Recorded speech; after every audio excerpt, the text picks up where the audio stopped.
After the day's news.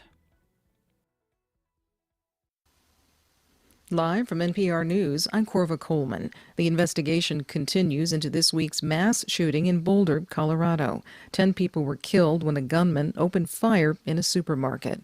These slayings come about a week after another spate of shootings in the Atlanta metro area that killed 8 people.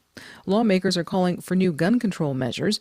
The mayor of Boulder, Sam Weaver, wants Congress to reinstate a ban on assault weapons like the one that passed in the 90s. At the federal level, these weapons were banned for 10 years, and it didn't stop people's ability to defend themselves or to hunt or to use, firearms for any legitimate purpose. The mayor spoke to NPR's Morning Edition.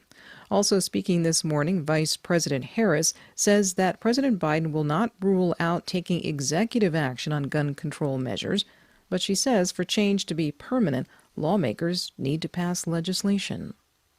The Department of Education has released the first in a series of nationally representative surveys of school reopenings. NPR's Anya Kamenetz reports just under half of the students in the survey were in full-time virtual school. As of January of this year, 3 out of 4 public school districts around the country were offering some in-person learning, with full-time schedules being more common than hybrid schedules. However, there are some large differences by race. 7 of 10 Asian fourth graders were at home learning remotely full-time. So were 58% of Black and 57% of Hispanic fourth graders. But just 27% of white fourth graders were in all remote classes. The survey will be updated monthly through the end of the school year. Anya Kamenetz, NPR News. The White House says that Biden administration officials will visit a facility in Texas today that is housing unaccompanied migrant children. They crossed illegally into the U.S. Members of Congress will join the White House team. Thousands of migrant children traveling alone have come to the U.S. in recent weeks. The Biden administration has been scrambling to find placements for them. In Myanmar, the military has released more than 600 prisoners. They were detained for participating in protests against the military's February 1st coup. Michael Sullivan has more from neighboring Thailand. Local media displayed pictures of some of those released, flashing the three-fingered salute of defiance from the Hunger Games movies as they left prison. Rights groups say at least 1,800 more remain in detention, including the deposed civilian government's leader, Aung San Suu Kyi. A funeral was held today in Myanmar's second biggest city for a 7-year-old girl who domestic media say was one of 3 people killed by security forces on Tuesday. Michael Sullivan reporting. This is NPR News. It's now 4 minutes after 9. Good morning. This is WJCT News 89.9 in Jacksonville. 2 major crashes on I-95 northbound, one of them fatal, have shut down the interstate from International Golf Parkway to County Road 210 early this morning. And troopers say multiple vehicles were involved, at least 1 person killed. Concern over a spike in manatee deaths in Florida prompts the federal government to investigate. WJCT News' Sid Hoskinson has details. More than 400 manatee deaths were reported between January 1st and February 26th of this year, about triple the usual number. The U.S. Fish and Wildlife Service says that constitutes an unusual mortality event, or UME. The designation is important since it will allow federal wildlife researchers to work with the state of Florida and nonprofit groups to try and get to the bottom of the die-off. Early theories point to starvation due to a decline in seagrass, which is the manatee's primary food source. Florida's West Indian manatee population dropped to around 1,300 in the early 1990s. Today, there are more than 6,000 of the mammals in the Sunshine State, thanks to conservation efforts. Sid Hoskinson, WJCT News, 89.9. The temperatures are in the upper 50s around the Jacksonville area right now, gradually becoming sunny for this afternoon, getting to the low 80s. Low 60s tonight, upper 80s, mostly sunny tomorrow. Support for NPR comes from NPR stations. Other contributors include Womply, committed to helping self-employed workers and small businesses get their PPP loans. Application determines eligibility. More at womply.com/NPR.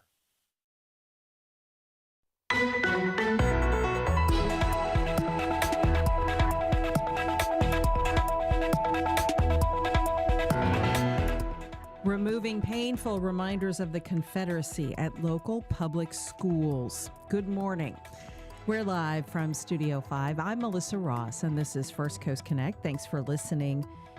Just ahead, we'll drop in on what's been a painful process to change local school names as activists speak out. Give us a call with your thoughts. It's 549-2937. Then later, author and Special Olympics director Tim Shriver on what unites us. First, though, the latest numbers on the pandemic. The state reports that the number of active COVID cases increased again yesterday to 2,016,000 or so. Hospitalizations and deaths rose again yesterday. So this virus is still very much with us, everyone. At the same time, more than 5 million Florida residents have received at least one dose of a vaccine. And as we've been reporting this week, if you're now 50 or older, you're eligible to get the vaccine. Go to a local site, usually no appointment needed, for example, at the FEMA site at the Gateway Town Center, and get your shot. Other news to talk about, though, today, a coalition of groups rallied this week in their ongoing effort to rename local schools. At the same time, a teacher at Lee High School told our partner News4JAX that she was instructed by administrators to remove a Black Lives Matter flag from her classroom Tuesday. And that news comes as a video clip has gone viral this week of various speakers giving their thoughts at a recent hearing at Lee High School. It was all about discussions on whether to rename the school. Take a listen. Jesus himself never condemned slavery. In fact, he said slaves have an obligation to obey their master. I got here this evening and looked around and I saw shirts that says, "I'm not a gang member." I guess I am a gang member. I'm a gang member from the class of 1966. This high school is having problems. How long has it been predominantly African American? So two very offensive comments there made by white participants in this roundtable. One saying he was quoting the views of Jesus on slavery. The other casting aspersions on the student body of Lee High School as they talk about how to go about this process of changing the names of schools. A coalition of activist groups has been pushing for this for some time. This morning, we welcome the leaders of two of these groups. Ben Frazier's on the line. He heads up the North Side Coalition of Jacksonville. Hi, Ben. Hello. Top of the morning to you. Good to have you back. And also with us, Wells Todd of Take 'em Down Jacks. Hi, Wells. Good morning, Melissa. How are you? Already getting your calls as the Duval County Public Schools gets input from the public about changing the name of Lee High School and a lot of other schools. We want to hear from you. Give us a call. It's 549-2937. Emails to firstcoastconnect@wjct.org. Tweets to @MelissaInJax. And our Facebook page, as always, is open. Ben Frazier, Northside Coalition of Jacks, let's begin with you. You and other groups held a rally yesterday calling for the name change of Lee High School, of course, named after the Confederate General Robert E. Lee, along with other schools across the city.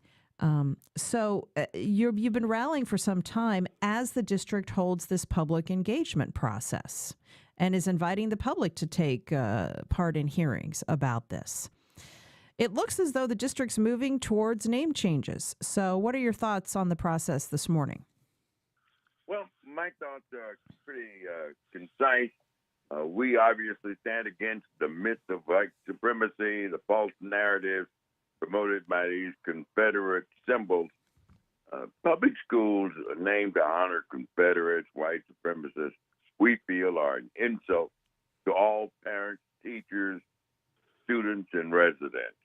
Our children in no way should be forced to live under monuments, names, and symbols that simply perpetuate racism. In other words, it's time to move into the future. Interesting scenario last night at the community meeting. One woman got up and actually said some of the ugliest things you could think of about Dr. Martin Luther King Jr., who is hailed worldwide as a drum major for peace, who is hailed as a person who has been a proponent for love your enemy. And she said things about him in terms of his reputation that clearly were not true. But the most interesting part of this scenario was that there were about 30 or 40 people who cheered her. So that lets us know where we are, not just in the process of name change, but where we are in terms of our attitude as a city. Wells Todd, you created the group Take 'em Down Jacks, which is a reference to taking down statues and memorials to the Confederacy around Jacksonville. You've been successful in that effort. Those memorials and monuments either have already come down or they're in the process of being removed. High school names are even more. I think it's fair to say even more controversial than the memorials, and that is because people have an emotional connection to their schools. And so, what would you say to those who've spoken out and opposed these name changes based on an affinity they have for their high school and the memories they have that are associated with the name? They have different associations in their minds than what the name signifies, which is the Confederacy. So I know we'll get some calls like that. What are your thoughts? Well, Melissa, the school was named, given the name Robert E. Lee back in 1928, during one of the darkest times of American history. That was segregation, where the African American community was terrorized, where lynchings took place, where jobs were controlled by the Klan here. And so these people who are my age, by the way, my age group, they understand the significance of this school name. Robert E. Lee has become a symbol of white supremacy in America. We saw what happened in Charlotte, and we understand where these people are coming from. These people are not emotionally connected to the school. What they're connected to is the past, which was Jim Crow and the racist attitudes of Jacksonville. Many people came forward last night to say, you have your memories, you have all that you have from from this school. It'll always be Robert E. Lee to you, but let these students, let these young people determine the name of this school. And people were talking about kids walking in there every day to a school that was named after somebody who fought to maintain their ancestors. So we got to get something clear here. It's not this emotional connection to the name of the school. It's the emotional connection to their past. That school was segregated, this city was segregated, and atrocities were carried out against the African American community, and we need to correct history. This history of the South was written without the input of the majority of the people who were in the South at the time, and that was African American. They were cast aside, they were cast out, their communities were burnt to the ground, hundreds of people were killed in these purges. And so it's time for people to take a step back and actually understand what they're really fighting to protect. Ben Fraser, Wells mentioned that students have a say in this process. Students at the schools that are potentially to be renamed are being given the chance to share their voices about this, along with all of the parents and people in the community. How do you assess that whole part of this? Well, let me address this rather honestly and straightforwardly. It is unfortunate that we find ourselves in the midst of a convoluted, laborious process of balloting and voting to determine whether the school name should be changed. Fact of the matter is, sometimes when you're a leader, you cannot simply go along to get along. You can't just go along with popular opinion. Sometimes as a leader, you have to stand up for a controversial position. So here we are. The board has not had the gumption or the intestinal fortitude to use its authority to simply act to do the right thing, take public comment, and then vote. Now we're involved in this convoluted process involving children trying to handle adult matters. We need to stand up as adults. Why is it that we now have 10-year-old fifth graders voting on heavy matters that even their grandparents cannot grasp, when we know that 10-year-olds would rather be occupied with their PlayStations or riding on their electric scooters? So yes, the students do have a role in this, particularly the high school students, 70% of which are black at Robert E. Lee. We know that these symbols are symbols of hatred and symbols of dehumanizing pain and oppression. Why should these students be forced to go through this? Yes, I'm glad the high school students can vote on this issue, but I wish the school board had simply taken the bull by the horn from the very beginning and decided this matter so we wouldn't have to go through all of this.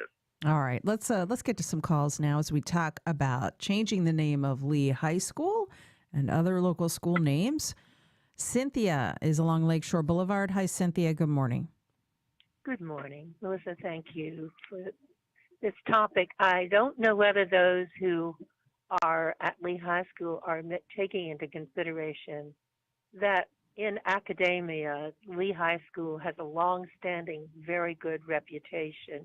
They will be leaving behind that name, not because it was named for someone who was a general in the Confederacy, but a name of people that have contributed tremendously to the well-being of everyone in this community and have been graduates of Robert E. Lee. They will be leaving behind that reputation with academia, and of course they will be able to establish their own reputation, and that is understandable that they would want to do that. But I do hope that they're considering that. I'm a graduate of Robert E. Lee. It never occurred to me to think about the fact that it was named for a general who fought in the Confederacy. And it's, I apologize for my ignorance of, when I was a teenager. I was focused on learning and being prepared for college. And because I graduated from Robert E. Lee, I was able to get into very good colleges. And those people who do apply themselves and work well, sure. while they are at Robert E. Lee but if there's will a be different, getting that same. if there's a different name on the school, the quality of instruction won't change. It's No, the quality of the instruction will not change, but still, when a college looks and sees that a student has graduated from Robert E. Lee, they know the name Robert E. Lee. Well, they will not know the new name. You know what? I don't think that makes it. I respect your opinion, Cynthia, but honestly, I don't think the name of the school will affect kids' abilities to get into college. I just don't know if I accept that, only because, when I was in high school, they went through a name change up in Fairborn, Ohio, and that was due to, this was going back some years, and thank you for the call, Cynthia. Wells, it was due to declining enrollment in my little town. And so Baker and Park Hills High Schools, which were the two high schools in Fairborn, Ohio, when I started high school, they combined and they just became Fairborn High School. And there was all this gnashing of teeth. What's the mascot going to be? What will our school colors be? What are we going to call ourselves? And so I went from being a Baker High School Flyer to being a Fairborn High School Skyhawk.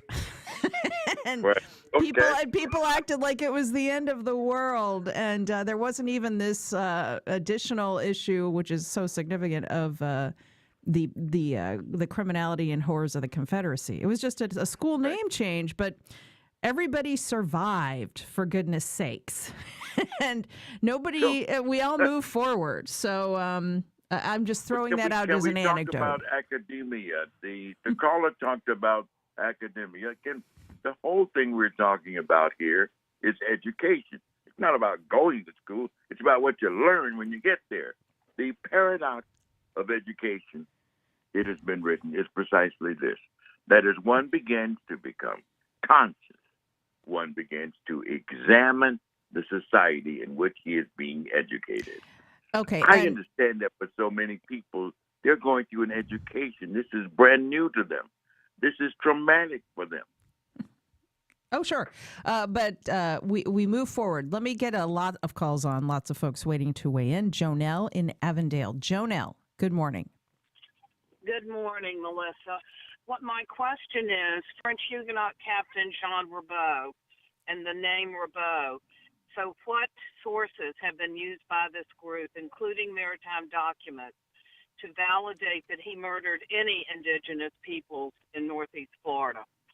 Thanks for that. Wells Todd, the proposal to rename schools named after the French Huguenot explorer Jean Ribault, who was the first to arrive on these shores from Europe, that has gotten a fair bit of pushback because supporters of the Ribault name say that Ribault never harmed indigenous people.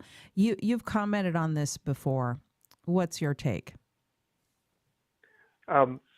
First, let me make this clear. Those names were chosen by the school board. They were not names that we actively campaigned to have removed from the schools. I see. So the Ribault monikers, that's the school board is looking. You didn't necessarily say you wanted that name changed. Okay. No. Well, in addition to that, the fact of the matter is the Northside Coalition does not, in fact, support changing the name of Ribault Middle and Ribault High Schools. We know that John Ribault came here in search of gold and glory, that he bamboozled the Indians, and that it is all a part of white supremacy to come and claim and discover a place that was already discovered thousands of years before. That is, in fact, a textbook definition of white supremacy. However, no, there's nothing that indicates he committed atrocities against the Indians. That doesn't mean that we give the John Ribault moniker a free pass. It's just that right now, we are focusing on these Confederate generals and Andrew Jackson, who committed atrocities against the Indian people, 4,000 people dead in the Trail of Tears. Okay. We are focused on those. All righty. Not to cut you off, but just lots of callers. It's a hot topic. Hope in Avondale. Go ahead, Hope. Hi, Melissa. Thank you for giving me a second on. I've been a participant in the various rallies and community meetings at Lee and have been just really struck by the power of the words, in particular of the students. And I just want to say for a lot of us who are standing up for this name change, not only at Lee but at other schools, it's really because we are interested in standing in solidarity with these students. And especially with Lee High School, I think it's important that we recognize how different the student body is now than when it was when many of the alumni currently speaking to keep the name were there. The fact is these alumni from, the 60s and the early 70s were there when it was still a fully segregated school. They didn't even go to school with any students of color. And so I really feel strongly that in the centering of student voices, student needs, their aspirations, and just their desire to walk into a school where they are respected. And, this whole issue with the Black Lives Matter flag being removed from that school just in the last couple days is frustrating and remarkably ironic. I mean, here we've got Robert E. Lee's image, his names, the chant for the generals that happens on the football field, and yet what is being removed, what is being attacked? a simple declaration that Black Lives Matter. So I just really respect Wells and Ben and all of the other people and organizations who have been standing up because it's not been easy. Those meetings, I have to say, are traumatic. Yeah. They remind me of the human rights ordinance meetings from, a couple years ago in the city, where the people who are the ones being oppressed have to sit there and listen to the spewing of hate and racism within their presence. And we have to recognize that has a toll. There's a cost to that. Thank you, Hope. Thank you for that. Now, Wells, she mentioned the teacher being asked to remove a Black Lives Matter flag from the classroom. Now, let's give a little background to that. A school district memo from December bans school employees from backing social movements or causes, including flags, banners, or signage on district property. And they put that memo out after someone at a Neptune Beach football game raised a thin blue line flag supporting police. So I just wanted to give that context that in this fraught discussion, that is what the school district anyway is saying that they did, that whether you support thin blue line or Blue Lives Matter or Black Lives Matter, that you're not allowed to fly those flags on school property. Yes, Melissa, I think it's very interesting how a statement of fact can be portrayed as some type of political statement. Black lives matter. Black lives are the lives that are being lost. And until this whole country realizes that the way these lives are being taken must stop, it must stop. The police brutality in this country must come to an end, and they must be held responsible. So this is Black Lives Matter. And it matters that that flag stay up. It matters that the EVAC program that was at Lee High School be reinstated. It matters that... Well, wait a minute. Let's explain what that is. For people who aren't aware, the EVAC program at Lee High School focused on racial reconciliation, and it had connections to Harvard University, but it was discontinued. Yes, it was discontinued. Those young students even got a chance to go to Washington, D.C. and meet with President Obama. It was discontinued because it was showing great progress. And any program, and I have to say this, any program that is instituted in the African American community in the schools, and this goes back to the 60s, where the African American community was fighting tooth and nail to get Black history taught in our schools. They don't want it done. They don't want it done because it builds character, it builds self-esteem, and they don't want that in the community. I want to state something here. These people who come out to these meetings, their talking points are pulled directly from Fox News. Okay? Like the what? Things they're like saying, what? Like cancel culture. This is Fox News talking point now, cancel culture. What people need to understand, those people who come to that school understand, is that there were two cultures that were canceled in this country, the Native American culture and the African culture. Okay, so when they start talking about cancel culture, what they're saying is canceling the culture of segregation, canceling the culture of racism, canceling the culture of white supremacy. And those things need to be canceled. All right. And hang on a minute, Wells. I just want to get a lot of callers on air who are waiting to have their say. We're talking about the push to rename Lee High School and some other Duval County public schools with Ben Frazier of the Northside Coalition and Wells Todd of Take 'em Down Jacks. Tom on the west side. Hi, Tom. Good morning. Yeah, I just wanted to amplify what Ben mentioned earlier, which is at two consecutive meetings, we saw Martin Luther King attacked in the worst possible way. And in addition to that, another speaker blamed African Americans Africans, for slavery.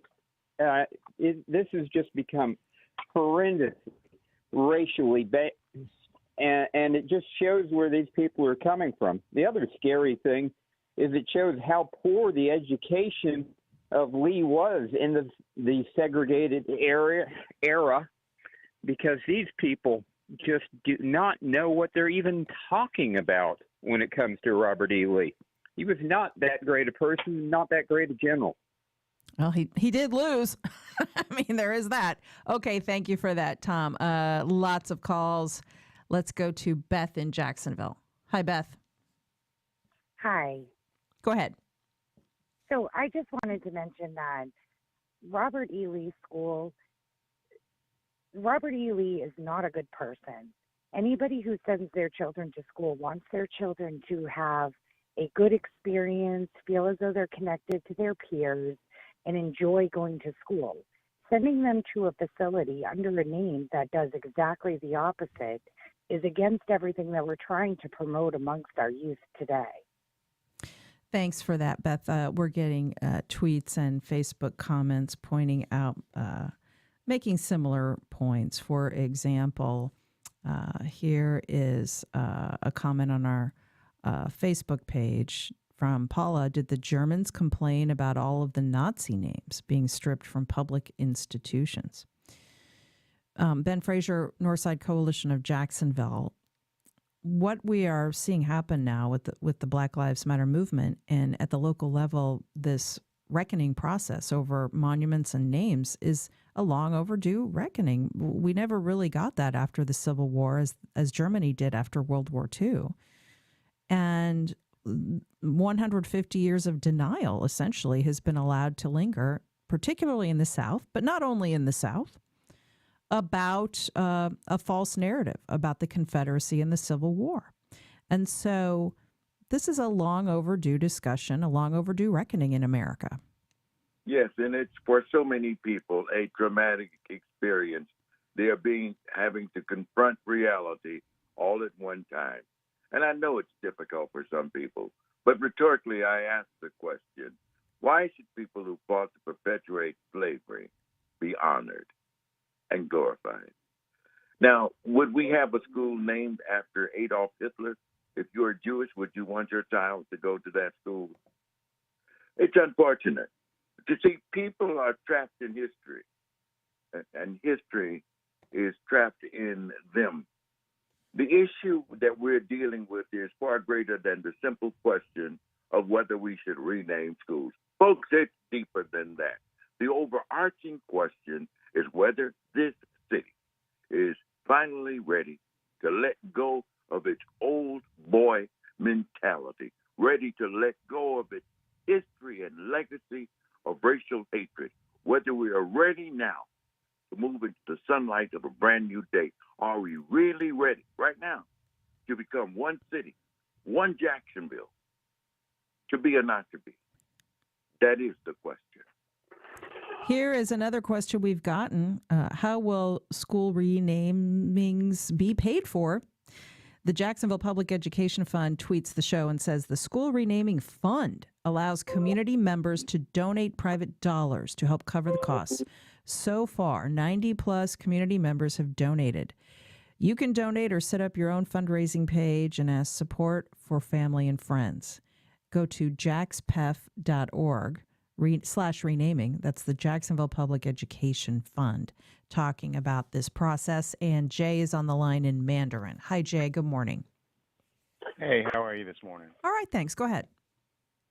I had a comment, and most of my comment was already said on air, but I just find it kind of shocking. I moved here not too long ago, but I find it kind of shocking that this is a continued theme here, that there's this prideful reaction or feeling about the name of a school here in Jacksonville, be it Rebold or Robert E. Lee, and people are always talking about the name and how much pride they have in it, and they graduated from there and they did all these things. But like somebody said earlier, that was in the 30s, in the 40s and 50s and 60s. That's great. This is 2021.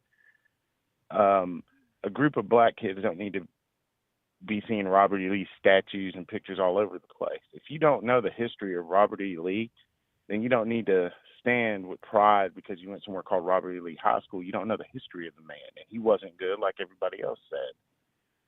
All right, Jay, thanks. Here's a tweet from Azim. This seems like a no-brainer. Robert E. Lee was a traitor and a loser. He does not deserve to be honored. His legacy should be in a museum.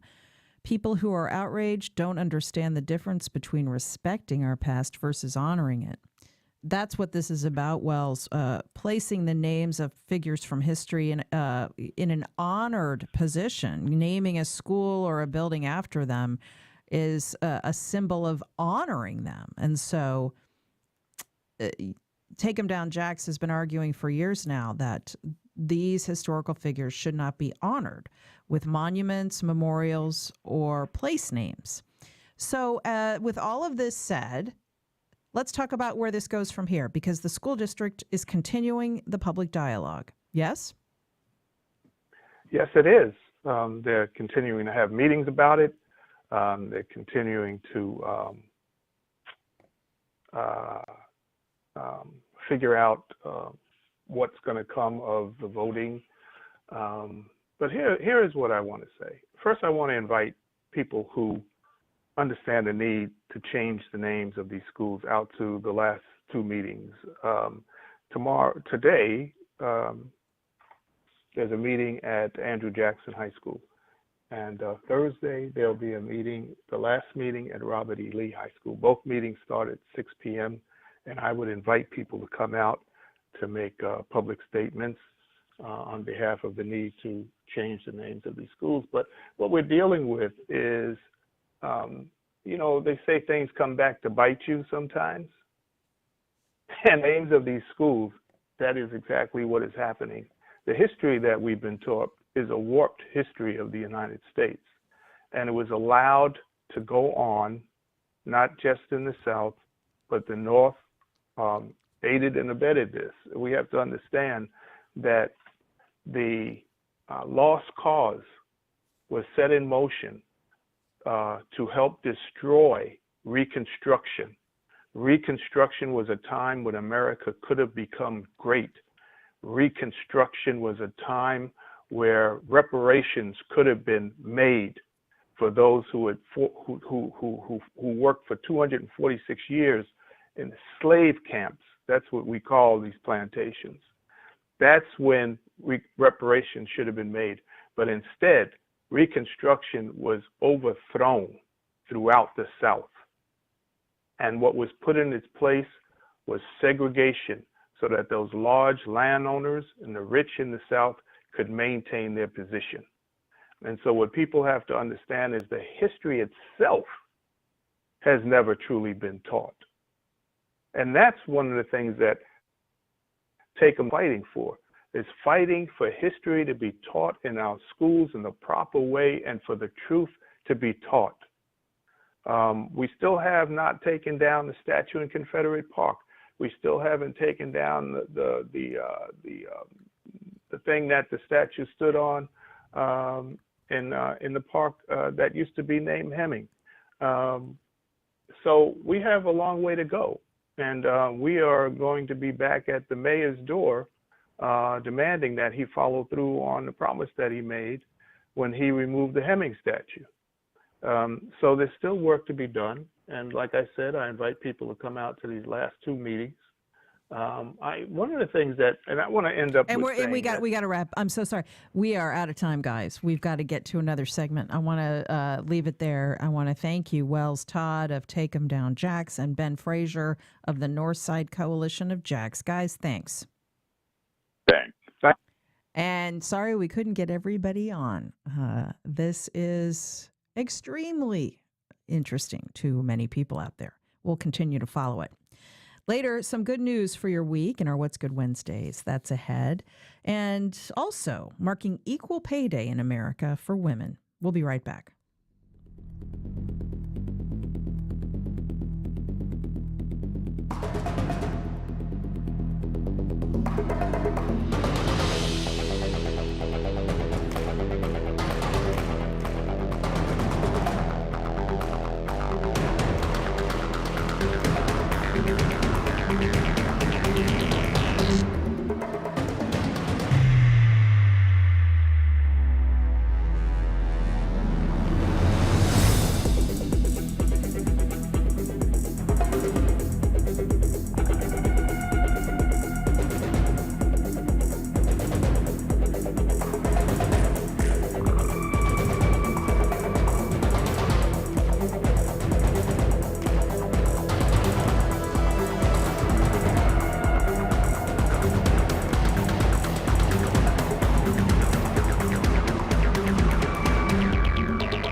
Welcome back. Well, yesterday, March 23rd, was Equal Pay Day. And it signifies just how far into the new year the average woman must work to be paid what the average white man got paid in 12 months the previous year. So we've got to work an extra 3 months to catch up, is the point. This year's Equal Pay Day is especially important as the pandemic could be sending us all backwards when it comes to gender equality. With more on this, we welcome Barbara Ritter, PhD. She's Dean at the Davis College of Business at JU and Executive Director of Career Services. Dr. Ritter, good morning. Good morning. Also with us, Patricia DeWitt, President of AAUW of Florida. Hi, Patricia. Hi. Thank you for having us. Good to have you both. So, Dr. Ritter, let's begin with you. White women make 79 cents on a man's dollar. Asian Americans, Pacific Islander women make 85 cents. Mothers make 70 cents for every dollar paid to fathers. Black women, 63 cents. Latinx women, Latino women, 55 cents. So at the rate we're going, it will take centuries to close the wage gap. On this Equal Pay Day, which actually was yesterday, we take note of this. It's pretty dismal. How can we possibly close this gap? Well, that is a very good question, isn't it? And I think we have to go to the reasons behind why the gap exists to try to address that gap. So, as you suggested, this is how many days we have to work into the next year in order to compensate, on average, for the amount that men make over women.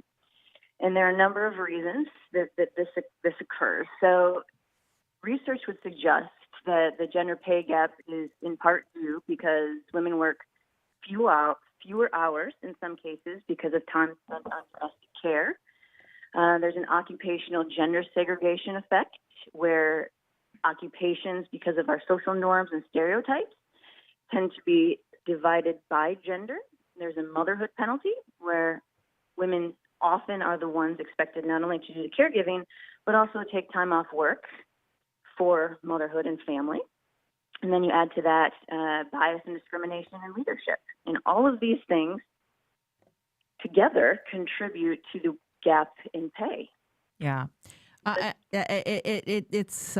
It's become especially acute, Pat DeWitt, in the pandemic when so many women have actually had to quit their jobs or have struggled to keep working while figuring out how to educate their children from home. Yes, everything I read suggests that next year when we look at the pay ratios and the pay gap, it's going to be worse because of this. And Dr. Ritter actually has some expertise on this. Before we talk about that, Pat DeWitt, doesn't AAUW, the American Association of University Women, don't they have a salary negotiating tool women can take advantage of when they're talking salaries and raises with their employers? Yes, we do. Actually, we have something called WorkSmart. It's available on our website, which is aauw.org. If you just search in the search bar for WorkSmart, you can find it, and you do have to register for that. It takes a couple of hours to complete the course, and you have to register because we got a grant from Coca-Cola for this, and we need to keep track of the number of people who are taking advantage of the online tool, and it's specifically for women who are already in the workforce. We have another program called Start Smart that's offered in colleges, and we've gotten grants to be able to offer that in a selection of HBCUs across the country where they couldn't afford the licensing fee. So we're working on that issue the best we can, and it's a complicated issue because obviously when women negotiate for pay, they have to do it very carefully because if they don't watch out, they're considered to be pushy or whatever because of these social stereotypes that you mentioned. So yeah, we like to emphasize that they need to go in with facts. And I know that worked for me in my life. If you go in with facts, you have a better chance instead of, I just need this. So, Barbara Ritter, let's end with you. Closing the wage gap could add $2.1 trillion to the U.S. economy, according to a McKinsey Global Institute report. Paying women what they deserve in the workforce is good for the economy. It lifts up economies. this is true, and it would be good for everyone. It would be good for men and women both. And I do think there's a number of things we can do. This has been obviously exacerbated by COVID, and we will see. McKinsey and Company came out with a stat that 25% of women are lowering career goals due to COVID. So some of the conversation you and Pat are having, it's going to be a scary and dangerous time as we come out of COVID to put a spotlight on this effect to ensure that we're doing the right things to help equalize pay and reduce discrimination in the workplace. And there's a number of things that employers can do. First and foremost, take what we've learned in the pandemic environment in terms of flexibility, the need for social support and support for caregiving in child and elder care, and bring these things forward in family-friendly policies. Thank you both so much. Pat DeWitt, president of AAUW of Florida, that's American Association of University Women, and Barbara Ritter. Dr. Ritter is dean at the Davidge College of Business at JU and executive director of career services there. Ladies, as we talk about equal pay, yep, we're a long way off, which is not great. But I want to thank you so much for your insights. Thanks so much for being here. Thank you. Thank you. Having us here. Okay, a quick break, and then we're going to talk about some positive news and notes for your week. It's our What's Good Wednesdays. That's in a moment. Also, we'll talk about how you can support this public radio station. Keep listening. It's First Coast Connect on WJCT News 89.9. We'll be right back.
I'm Randa Abdel Fattah.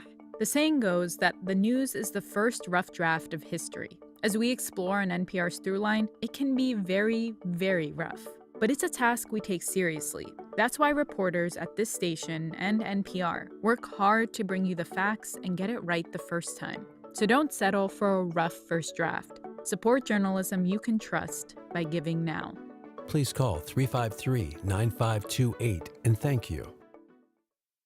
On the next Fresh Air, race, punishment, and the afterlife of mass incarceration, the subject of Reuben Jonathan Miller's new book.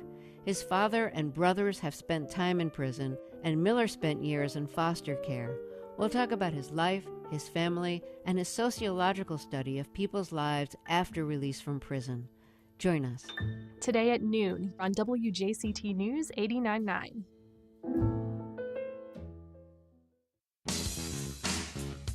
Unemployment systems have been strained by this pandemic, so there are reforms afoot, changing the rules for benefits and for the taxes needed to pay them.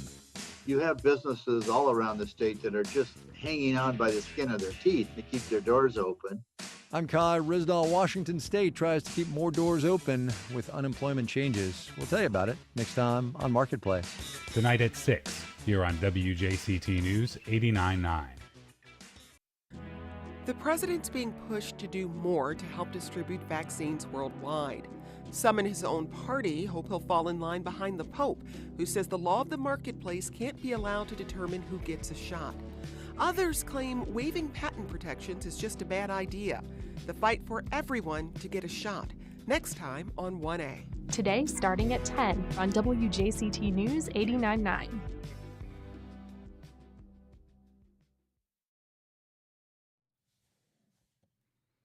Welcome back. Well, whether it's yoga, adult coloring books, yes, adult coloring books, or maybe just a simple walk through the woods or at the beach, we are all of us about finding some peace these days amidst the ongoing pandemic and this crazy time.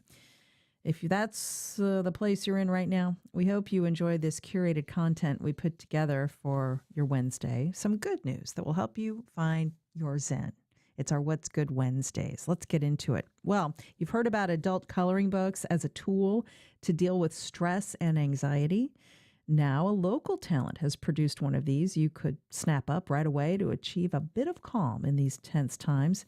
I've been doing this at home on the back porch. It really does help people. So let's give props to Jacksonville resident Steve Silbert. He's a board member of Bayit, Building Jewish. It's a spiritual innovation incubator. And what he's done is co-authored a new adult coloring book called Color the Omer that honors Judaism. And it's a way to experience mindfulness and beauty, a sort of moving meditation. Silbert said the illustrations really do get you into that meditative state of mind and create a little art. And there's an activity for each day of the journey between Pesach and Shavuot. I think I'm mispronouncing both of those, but there are teachings in the book, too, to spark your own creativity. So look online for the Color the Omer adult coloring book. We want to congratulate the Jacksonville-based CSX. They've announced applications for the third annual Pride in Service Scholarship. They're partnering up with the First Responders Children's Foundation for this, and money is available for students of military families, frontline workers, and the first responder community.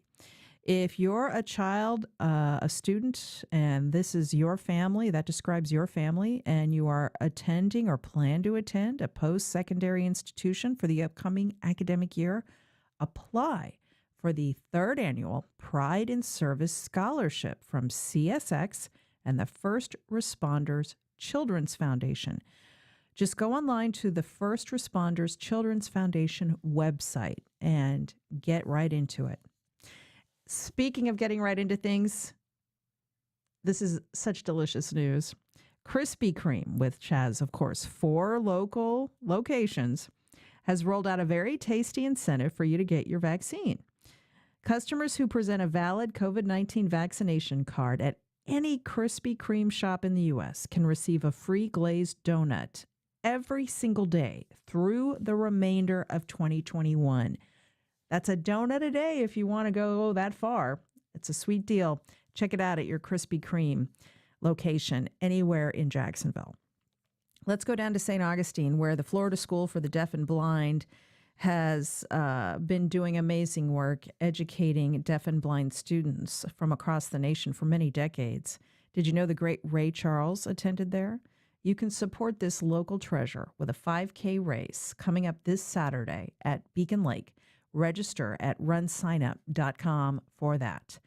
Finally, make sure to tune into Friday's show when we tell you about Seaside Power Yoga. This is a new female-owned yoga studio in Jacksonville Beach. In these times, we're so excited to see a new locally owned business open their doors, especially one that's devoted to a practice that's helped us all keep our minds and bodies healthy through this challenging year. We'll speak about that with co-owner Aaron Lambermont. And if you have some good news you'd like to send our way for What's Good Wednesdays, email us at firstcoastconnect@wjct.org. You can also subscribe to our newsletter. It goes out every Wednesday. A little blast of positivity in these tough times. And that's our show. Thanks so much for listening. Right now, we want to tell you how you can support public media here on the First Coast. Here's how. I'm Braxton Booker. Even in these uncertain times, public radio brings you stories of hope to remind us that challenges can be met. I can't fix the country or the world or even the town, but I can brighten my own corner. That we are resilient. I can't always keep myself running the way I thought I needed to be. I needed to take a moment to slow down and enjoy the time I have. And to recall places that bring us together. And the only thing I can think about is how amazing it's going to be to see that bar filled back up with the regulars I haven't seen in forever, having a good time, and how I'm going to cry my eyes out. Public radio moves you forward, and you can help us do the same by donating to this NPR station. Here's how. Please call 353-9528 or visit us online at wjct.org, and thank you.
Support for First Coast Connect is provided